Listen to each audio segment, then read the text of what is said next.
안녕하세요, 마마지입니다. 오늘은 대패 삼겹살에 숙주랑 부추를 넣어서 볶음 요리를 한번 해볼 건데요. 밥 반찬으로도 아주 좋고 그리고 술안주로도 아주 좋아요. 그래서 오늘 우리 다 같이 한번 만들어 볼게요. 오늘 요리에 필요한 재료는 대패 삼겹살, 숙주, 부추, 홍당무, 양파, 그리고 양념으로는 간장, 굴소스, 설탕, 마늘, 깨소금, 맛술, 그리고 후추 약간 있으면 되겠습니다. 자, 숙주는 먼저 깨끗이 씻어서 이렇게 체에 받쳐서 물기를 빼서 준비해 주세요. 부추도 깨끗이 씻어서 한 4cm 에서 5cm 정도 길이로 이렇게 잘라주세요. 양파는 한 50g 정도만 해주시면 되는데요. 저는 오늘 양파가 커서 한 6분의 1쪽 정도만 했어요. 이렇게 채로 썰어주세요. 당근은 꼭 필요한 재료는 아닌데 손님이 오셨을 때나 그럴 때 손님상에 요리를 놓을 때는 이렇게 당근을 채쳐서 색깔을 내기 위해서 이렇게 해주시는 게 좋아요.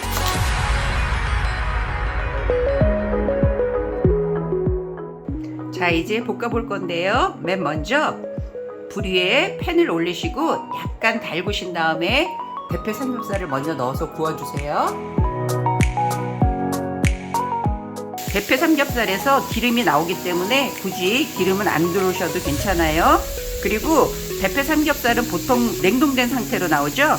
그럴 때는 냉동된 상태로 그냥 이렇게 구우셔도 괜찮아요.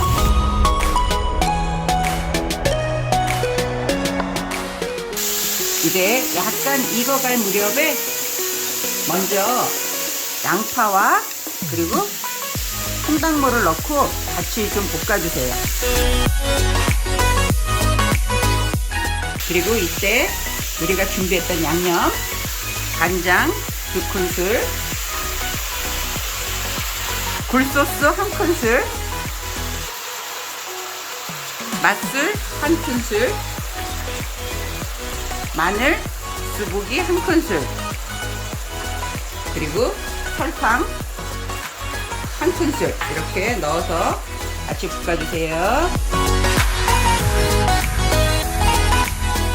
그리고 이때 후추도 같이 넣어주세요. 후추는 약간만 이렇게 넣어주시면 돼요.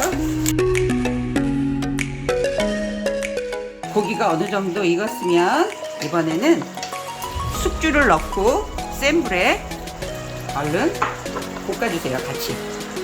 자, 숙주도 금방 익는 거기 때문에 그렇게 오랜 시간 볶으실 필요는 없고요.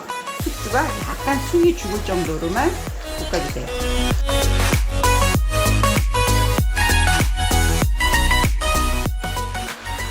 자, 이제 숙주가 다 익었으면은 불을 끄시고요.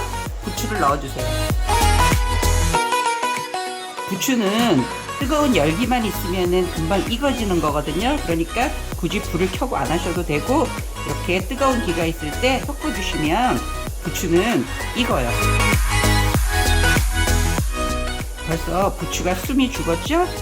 자, 이제 여기에 참깨를 마지막으로 이렇게 뿌려주세요. 혹시 매운 거 좋아하시는 분은 여기에 청양고추 썰어 넣으셔도 돼요. 자, 이렇게 불을 껐는데도 부추가 다 숨이 죽어서 이렇게 맛있게 같이 잘 어울려지네요. 자, 이제 다 됐습니다. 접시에 한번 담아 볼게요. 접시에 담아 보았는데요.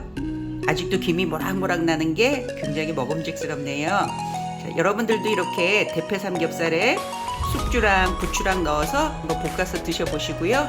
여기에 굴소스를 함께 하시면은 굴소스의 향이 아주 이 대패 삼겹살 볶음에 그 향을 더해줘서 굉장히 맛스러운 것 같아요. 자, 여러분들 오늘도 맛있게 만들어서 즐거운 식탁 마련하시고 영상이 도움이 되셨다면 좋아요, 구독 꾹 눌러주세요. 자, 그러면 저희는 다음 시간에 건강한 모습으로 맛있는 음식으로 다시 돌아올게요. 안녕히 계세요.